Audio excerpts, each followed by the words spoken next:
भोजन करने के पश्चात यदि कुल्ला ना किया जाए तो खाद्य पदार्थों के छोटे छोटे से कण दांतों की झिर्री या जड़ों में अटके रह जाते हैं और वो कहीं ना कहीं फंसकर चिपक जाते हैं और वे सड़कर लैक्टिक एसिड पैदा करते हैं। इस तेजाब से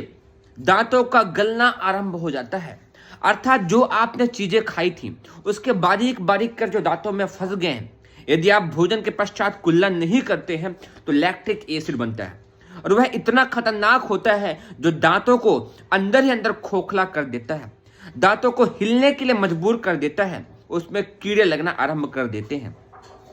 जरा सा आघात पर या ठंडा गर्म करने खाने पर वे दर्द करने लगते हैं। इसीलिए दांतों की सफाई के संबंध में यह भी ध्यान रखना चाहिए कि केवल सवेरे एक बार दातून करके हम फ्री हो गए, अब तो कोई संदेह ही नहीं है, ऐसा नहीं होना चाहिए।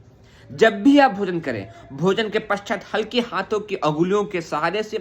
कुल्ला करने की आदत डालें। कहीं भी अनावश्यक खाद्य पदार्थों के कण दांत में फंसे हुए हैं तो दांतों में वो लैक्टिक एसिड बनाएंगे जो दांतों को खोखला करना, कमजोर बनाना, दांतों को हिलना करने के लिए मजबूर करेगा। इसीलिए यह आदत डालनी चाहिए, रात्र को सोने से पूर्व तो अवश्य ही एक बार हाथों की अंगुलियों के सहारे कुल्ला करें।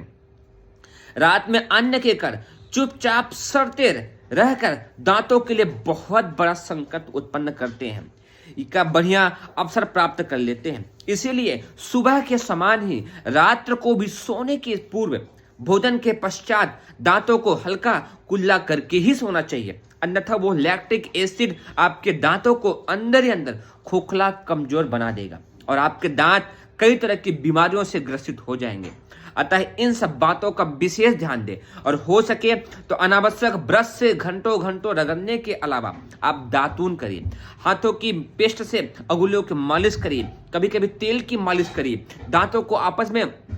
दबा करके मजबूत बनाइए, तभी आप दांतों का लंबे समय तक स्वस्थ भरा लाभ ले सकते हैं।